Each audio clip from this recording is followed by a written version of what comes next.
You don't belong here, Matilda. He didn't whisper it. 30 people heard it. In my building. My name is Matilda Fisher. I'm 34, and last Saturday night, my stepbrother stood on my floors, under my lighting, in front of my windows, and told a room full of people I was an embarrassment. He had no idea. The text came Tuesday morning. Housewarming, new place, finally living somewhere that matches my level. 4800 Meridian Tower, Unit 12B, Chicago. Dexter. I stared at that address, not because I didn't recognize it, because I did. Meridian Tower was mine, bought it 18 months ago, a distressed high-rise off the South Loop a hedge fund had destroyed. $29 million, $6 million in renovations, now one of the cleanest residential buildings on the near South Side. My stepbrother had been paying me rent for 6 weeks without knowing it. Dexter came into my life when I was 15. My mother, Leah, married his father, Tommy, and for the first year, Dexter decided I was the family's cautionary tale. I was quiet, drove whatever ran, didn't dress to impress, grew up in Rockford on a block where the dollar store was a treat. You didn't talk about money there. You just moved. Dexter grew up in Naperville, marketing job in the Loop, senior account manager, and for 9 years every family dinner was the same. Still at the same job, Matilda? You should really think about your future. He wasn't asking. He'd already decided what I was, and I never corrected him. Not once. The quietest person in the room is usually the one nobody sees coming. Saturday night, I walked into my own lobby wearing a simple dress and flat shoes. Gracie Rose was at the front desk.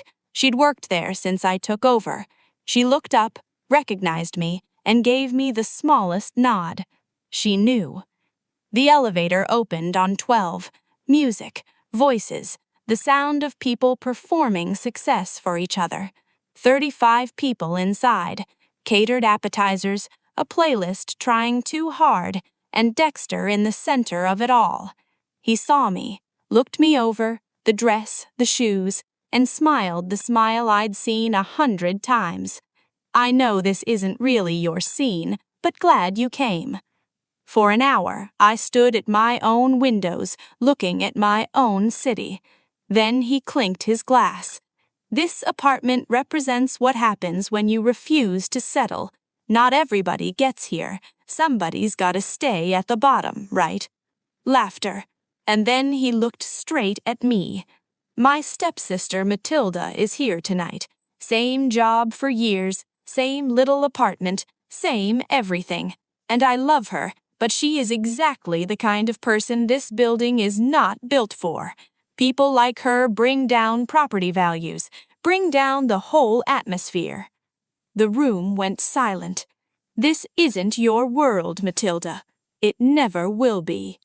I set down my glass, picked up my purse, looked at Tommy, my own stepfather, sitting right there, watching, saying nothing. Good night, I said. I took the elevator down through my own building, nodded to Gracie Rose, got in my car, and drove home. That night, I pulled up the lease file. Dexter Kent, Unit 12B, $3,900 a month, $11,700 paid up front 6 weeks ago. I read the Community Standards Clause, the one every tenant signs, prohibiting conduct that creates a hostile environment for residents or guests based on perceived socioeconomic status. I read it twice. Then I thought about my mother, Leah Fisher. 11 years in a hospital laundry facility in Rockford, dry hands, same 3 pairs of shoes. She told me something when I was 12 that I have never forgotten. People will try to make you feel small because it makes them feel big. Don't fight them, just build. Keep building, and one day they'll be standing in something you made and they won't even know it. She died at 51. She never saw any of this. The next morning, I called my property manager. This is Matilda Fisher. Lease termination. Meridian Tower, Unit 12B. Reason: conduct incompatible with community standards. 30 days notice. Direct owner decision. Contact him this morning. At 10:47 a.m., my phone rang. Dexter. His voice was unsteady in a way I'd never heard before. Matilda, the property management company called. My lease is terminated. Building owner's decision. Final. No explanation. A pause. Do you know anyone in real estate? Anyone who could help me? I looked out at the skyline. I thought about my mother's hands. I might know someone, I said. Dexter Kent just asked the woman he humiliated in front of 30 people inside her own building for help, and I haven't told him yet. He called 3 more times before noon. I let them go to voicemail, all 3. Not out of cruelty. I just needed to think clearly before I spoke to him again, because what I was about to do required precision, not anger. Anger is loud and sloppy and gives people something to argue against. What I had was quieter than anger. At 1 p.m., I called my property manager back. Patricia, when you contact Mr. Kent, include the specific violation in writing. Cite Section 7.4 of the Community Standards Policy. Conduct creating a hostile environment for guests based on perceived socioeconomic status, and include the exact language from Saturday night if he pushes back. Do you want to name yourself as the source? Not yet. Dexter called again at 2:30. This time I picked up. Matilda. The tightness in his voice had become something else now, raw, stripped of everything Saturday night had been built on. I got a letter. They're saying I violated a discrimination policy, something about making derogatory comments about a guest's financial status. A pause. I don't understand. I never said anything like that about another tenant. Are you sure? Silence. The only time I said anything like that was... He stopped. I could hear the exact moment it landed. At the party. About you. But, Matilda, you're not a tenant. How does that even... I was a guest in the building, Dexter. Your guest. And you told 30 people I didn't belong there, that I brought down property values, that it was embarrassing to be seen with me. I'd had a few drinks. I didn't mean... You meant every word. The alcohol just made you honest about it. He didn't answer that. Emma, please. He caught himself.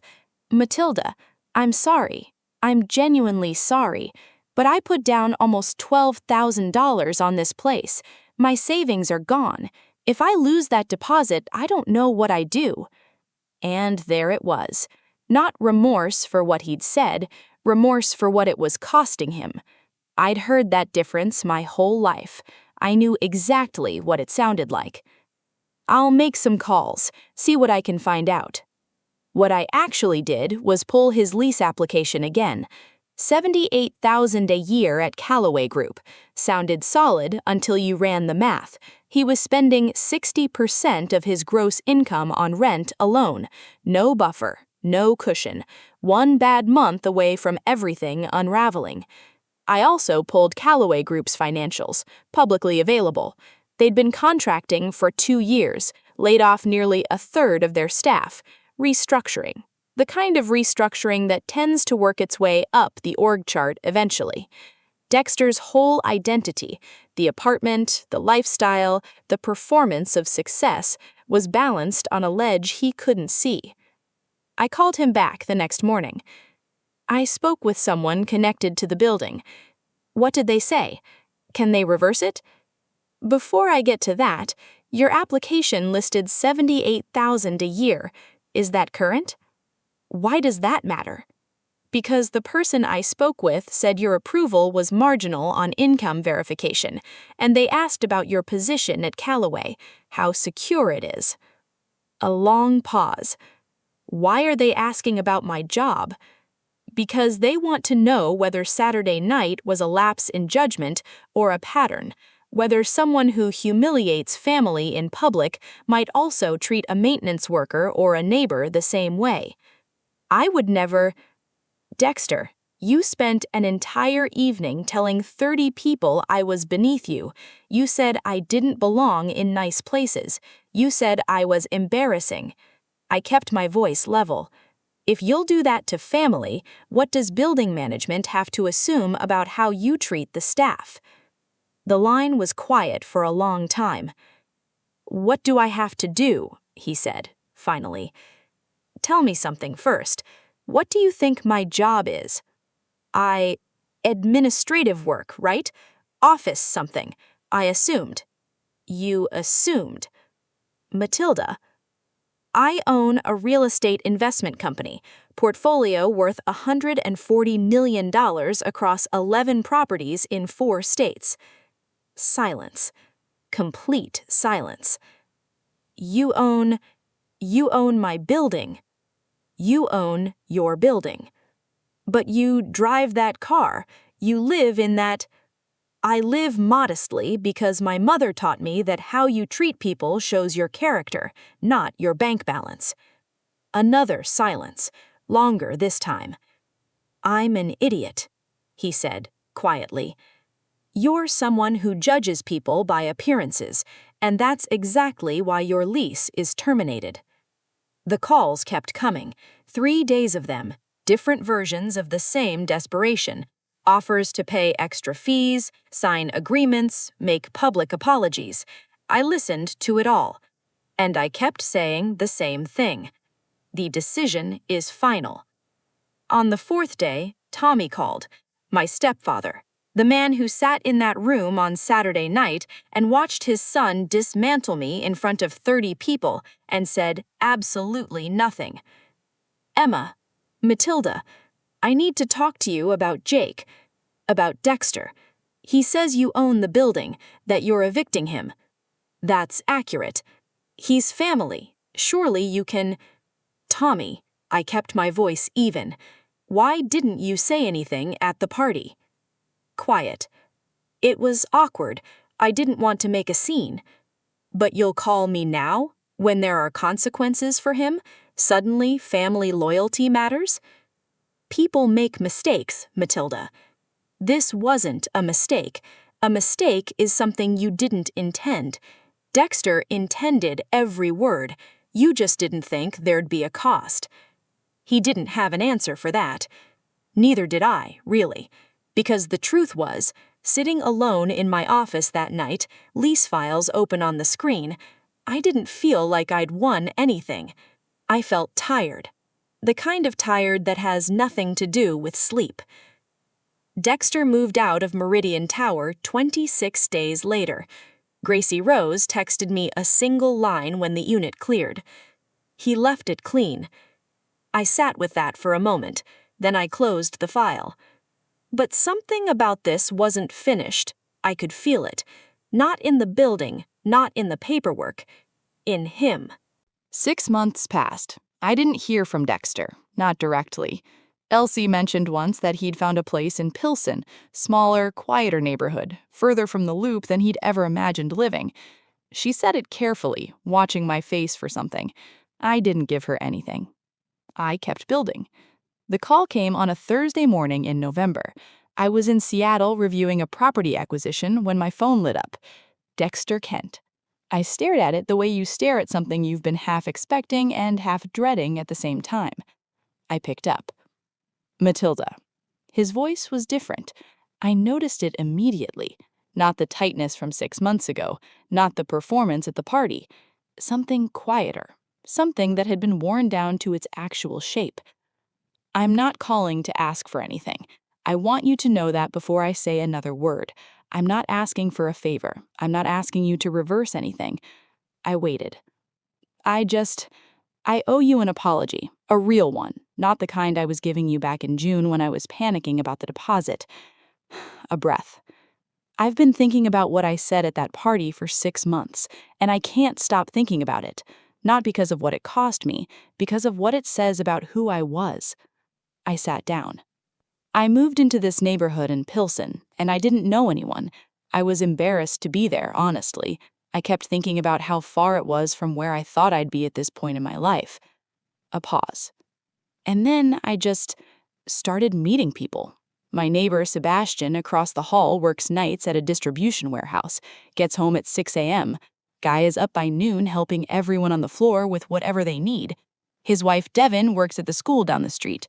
They have 3 kids, and they are genuinely good people, Matilda. They're the best people on my floor. I didn't say anything.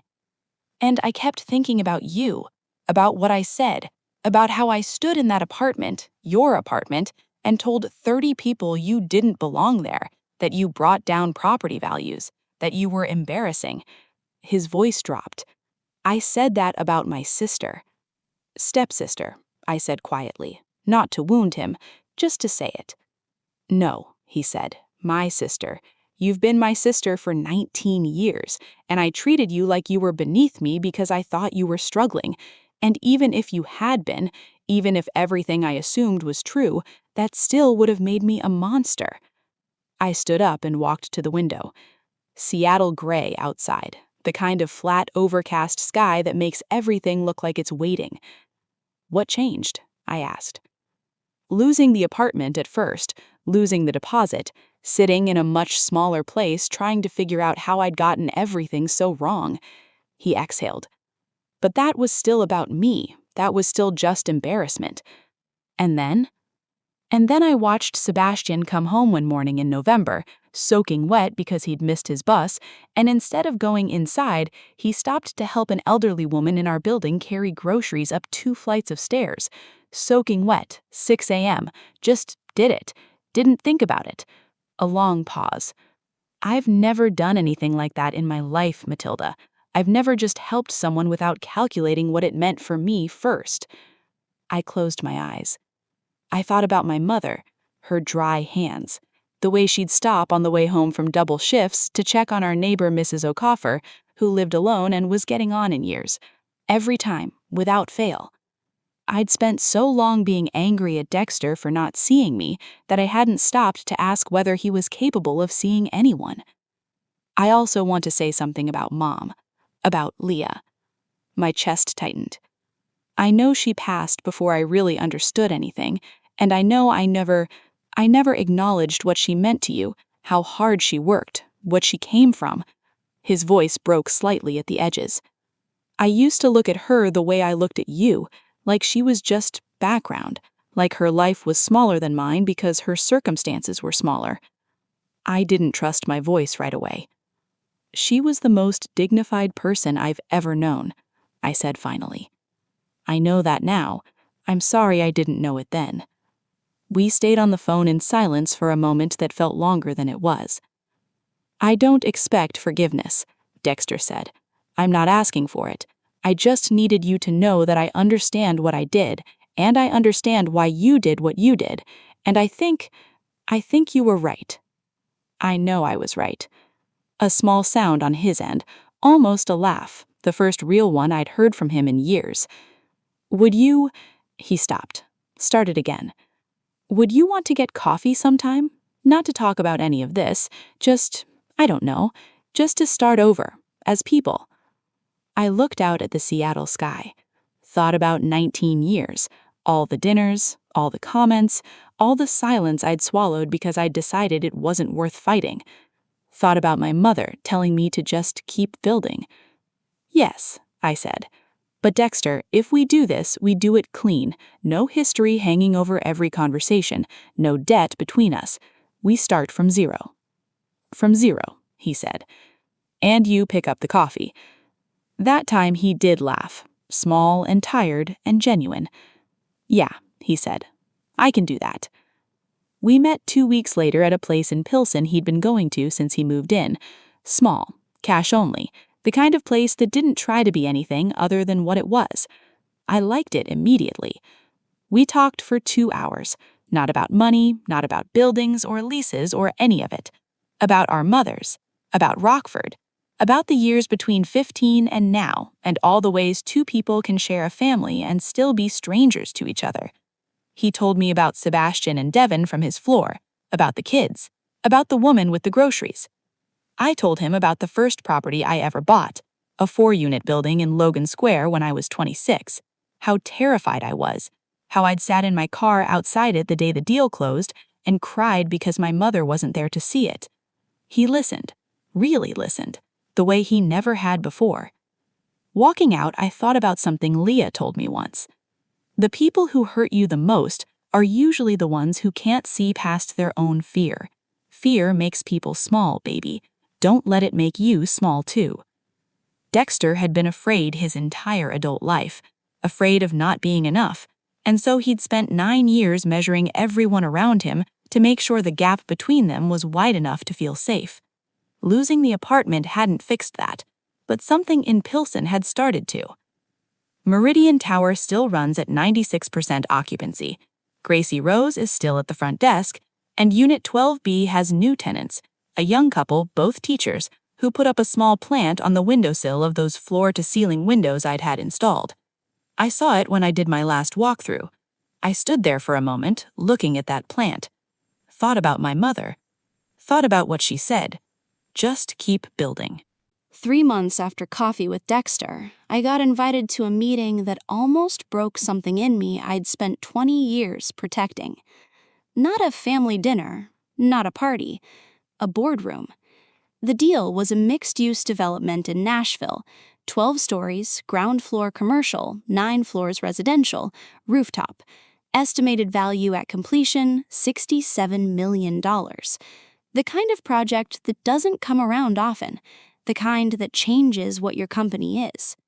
I'd been in talks with the lead developer, a firm called Hargrove Capital, for 6 weeks.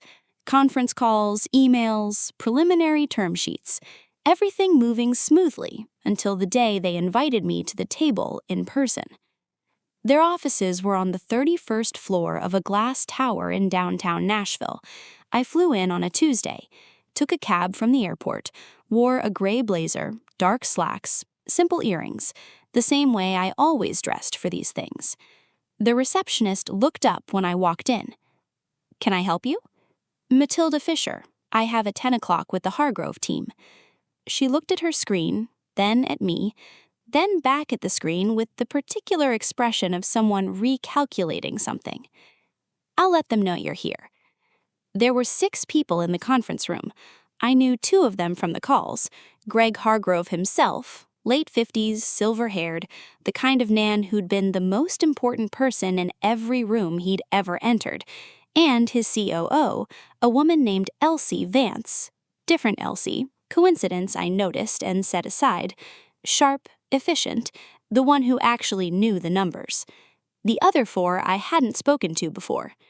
Greg stood when I entered, shook my hand, smiled the smile of a man performing warmth. "Matilda, great to finally put a face to the emails." "Likewise, thank you for having me." I sat down, opened my folder, and within 4 minutes I understood exactly what kind of meeting this was going to be. The first sign was small. Greg introduced everyone at the table, their titles, their roles, their history with the project. When he got to me, he said, "And Matilda is here representing her investment group." Not is investment group, representing it, like I was someone's proxy. I let it go. The second sign came 15 minutes in, when Greg started directing the substantive questions, financing structure, acquisition timeline, equity split, not at me, but the empty chair to my left, the one where he'd clearly expected someone else to be sitting. "We were anticipating you'd bring your principal, someone with final authority on the capital commitments." I set down my pen. "I am the principal. I have final authority. I founded the company. I own it entirely." A beat. Greg smiled again, the same smile. "Of course, I just meant, for a deal at this level, we'd typically engage directly with..." "With who, Greg?" The table went quiet. Elsie Vance looked at her notes. I want to be honest about what happened inside me in that moment, because it wasn't clean. It wasn't the composed, certain feeling I'd had standing in my lobby 6 months earlier, watching Dexter perform for his guests. This was different. This was a boardroom of people who had done their research, who knew my portfolio, who had seen the numbers, and had still walked in expecting someone else to be holding the pen. This was the Dexter problem with a suit on, and it was harder to swallow because these people were smarter, more careful. They would never say, "You don't belong here," out loud. They'd just keep redirecting the conversation slightly to the left of where I was sitting, until I either moved or disappeared. I thought about my mother. I thought about 11 years of bleach and rotating shoes, and a woman who walked into every room like she had every right to be there because she knew something about herself that no one else's opinion could touch. I straightened in my chair. "Let me be direct," I said. "I've reviewed your term sheet. The equity split you're proposing is 60-40 in Hargrove's favor on a deal where my capital represents 55% of the total raise. That's not a rounding error.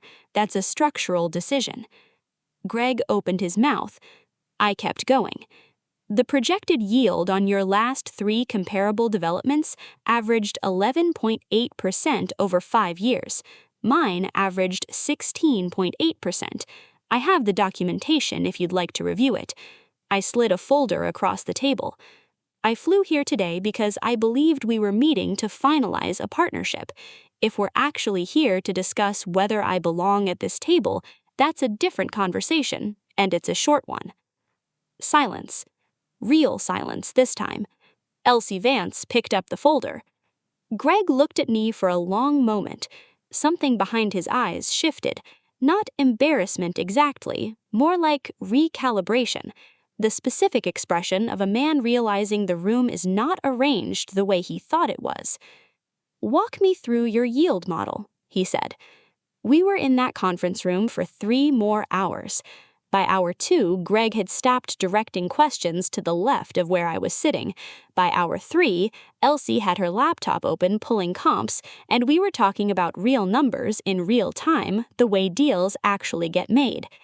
At the end, Greg shook my hand again, different handshake this time, less performance in it.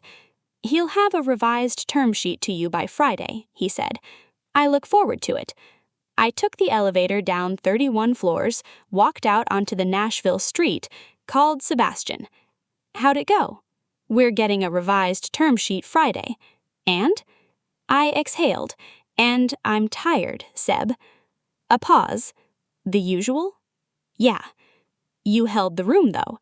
"I always hold the room. I'm just tired of having to." He didn't say anything for a moment. Then, "Your mom would have held it too." I stopped walking.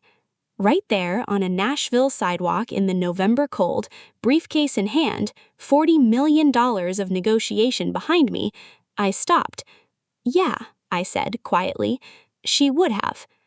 The revised term sheet came Friday, 58-42. Not perfect, but movement. Real movement. I sent back a counter, 55-45, adjusted carry, my approval rights on commercial tenant selection given the mixed-use structure. Monday morning, Greg called. "Deal," he said. I signed the Nashville development agreement on a Wednesday afternoon in my Chicago office. Sebastian opened a bottle of something he'd been saving. We drank it out of paper cups because neither of us had thought to bring glasses, and neither of us cared. "To Leah," he said. I looked at him. "She told you to build," he said simply. "Look what you built." I raised my paper cup. "To Leah." That night, I drove past Meridian Tower. Didn't stop, didn't go in, just drove past and looked up at the 12th floor, Unit 12B, and saw the light on in the window. The young couple, the teachers. The plant on the sill of my floor-to-ceiling windows, small and alive and exactly where it had no business being, according to anyone who'd ever decided what belonged where. I thought about Greg Hargrove redirecting questions to an empty chair. I thought about Dexter and his grass raised and his 35 witnesses. I thought about my mother's hands, and I thought, this is what she meant. Not the portfolio, not the buildings, not the numbers on the term sheet. This, the staying, the not shrinking, the walking into rooms that weren't designed for you and sitting down anyway and making them answer you directly. That's what she was building me for. My mother kept a notebook. I found it 8 months after she died, in a shoebox at the back of her closet, behind a pair of winter boots she'd had resold twice because she couldn't justify replacing them. Small spiral notebook, blue cover, the kind you buy 3 for $1 at a drugstore. I sat on her bedroom floor and read the whole thing. It wasn't a journal exactly, more like evidence, notes to herself, things she was trying to remember, phone numbers of social workers she'd called for neighbors, grocery lists that had other people's names on them alongside her own, small amounts of money she'd lent and never collected, written down not as debts but as gifts, documented so she'd remember to follow up and make sure the person was okay. One page near the back stopped me cold. Matilda is going to be something, not because of money, because she watches, she pays attention, she remembers what it felt like to have nothing, and she's going to spend her life making sure other people don't feel that way. I know it. I just need to make sure I'm around long enough to see it. She wasn't. I'm telling you this now because this is the part of the story I almost left out. The part that doesn't fit neatly into the version where the protagonist wins and the villain learns his lesson and everyone goes home understanding something they didn't before. Because here's what's true. Dexter changed, genuinely. The man who calls me now on Tuesday evenings sometimes, just to talk, who asks about my work the way someone asks when they're actually curious. That man is not the man who stood in my building and told 30 people I was beneath him. Something real shifted in him in that Pilsen apartment. I believe that. Greg Hargrove sent a handwritten note after we closed the Nashville deal, acknowledged carefully that he'd made assumptions walking into that meeting. It was a good note, meant something. Gracie Rose got a raise and a promotion to Meridian Tower. She runs it better than anyone I could have hired. The Nashville development breaks ground in April. My portfolio sits at $160 million. By every external measure, I won. But I still drive past my mother's old apartment building on the east side of Rockford sometimes, the one where she worked doubles and rotated 3 pairs of shoes and rubbed lotion into her hands every night and raised me alone on a salary that should have made everything impossible. It's a 6-unit walk-up, brick, built in the 60s, the kind of building that holds its breath every winter hoping the boiler makes it through. I bought it last year, quietly, no announcement. I paid cash, brought in a contractor, fixed the boiler, replaced the windows, repaired the roof, kept the rents exactly where they were. Every tenant stayed. The woman in 2B has lived there for 23 years.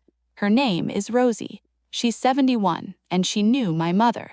When I introduced myself as the new owner, she looked at me for a long moment and said, "You're Leah's girl." I couldn't speak for a second. "Yes," I said, "I'm Leah's girl." She invited me in for coffee. We sat in her kitchen for an hour, and she told me things about my mother I'd never known.